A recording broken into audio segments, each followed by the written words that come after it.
Assalamualaikum warahmatullahi wabarakatuh. Yang saya hormati dosen pengampu Bapak Nurdi SAG MPD.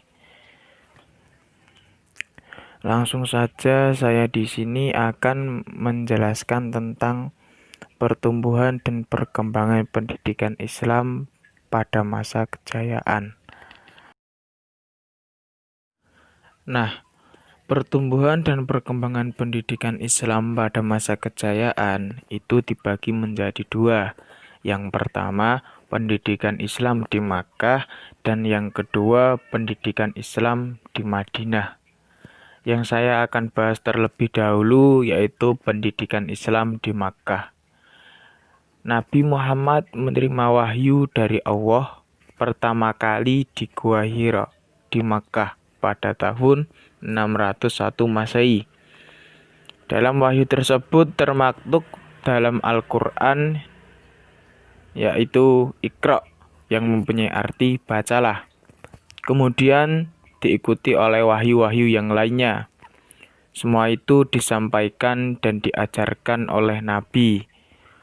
Mula-mula Nabi berdakwah dengan cara sirri, yaitu sembunyi-sembunyi, dari kerabatnya, dari teman-temannya, dari saudara-saudaranya, pelan-pelan diajak untuk masuk ke agama Islam. Setelah banyak yang memeluk Islam, Nabi menyediakan rumah Al-Arqam bin Abil Arqam untuk dijadikan pertemuan sahabat dan pengikutnya.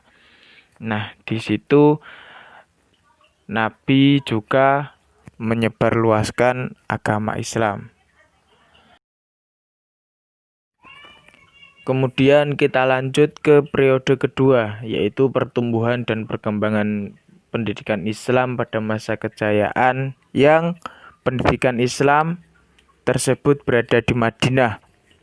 Pendidikan Islam di Madinah adalah pendidikan permulaan dan pembagian sedikit lebih maju dibandingkan di Makkah.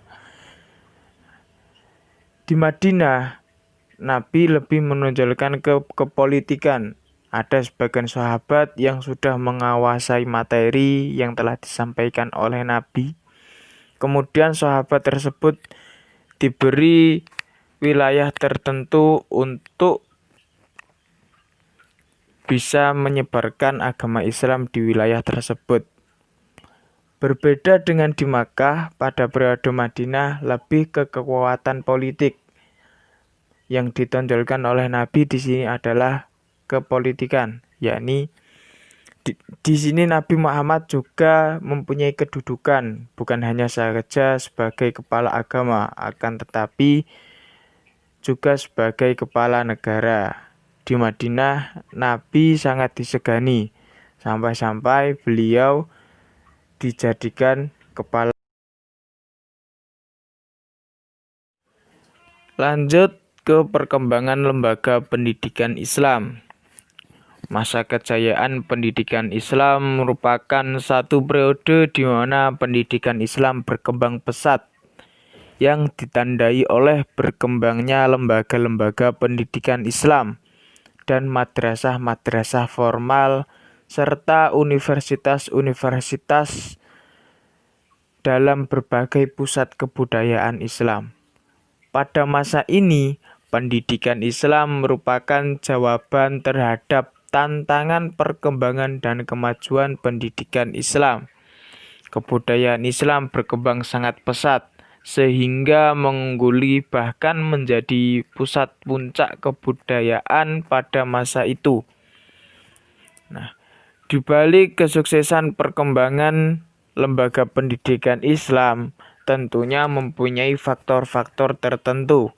Nah, di sini ada dua faktor. Yang pertama faktor internal dan yang kedua faktor eksternal.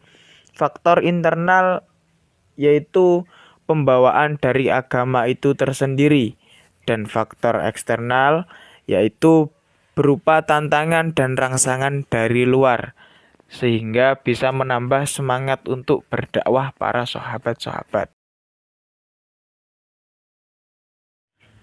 Nah, seperti yang sudah saya sampaikan tadi, bahwasanya faktor penyebab kemajuan pendidikan itu ada dua, yaitu faktor eksternal dan faktor internal. Nah, masa ini dimulai dengan berkembang pesatnya kebudayaan Islam yang ditandai dengan berkembang luasnya lembaga-lembaga pendidikan. Hal tersebut sangat membantu dan sangat mempengaruhi pola berpikir kaum muslimin, sangat mempengaruhi pola kehidupan serta pola kebudayaan kaum muslimin. Dengan demikian, kaum muslimin bisa berpikir lebih maju, lebih berpendidikan. Di masa ini bermuncullah tokoh-tokoh pemikir Islam, di antaranya adalah Al-Khawarizmi, Al-Ghazali, Ibnu Khaldun, dan lain sebagainya. Terima kasih sudah mendengarkan. Hanya ini, apabila ada salah ucap atau salah ketik mungkin, saya mohon maaf yang sebesar-besarnya. Wassalamualaikum warahmatullahi wabarakatuh.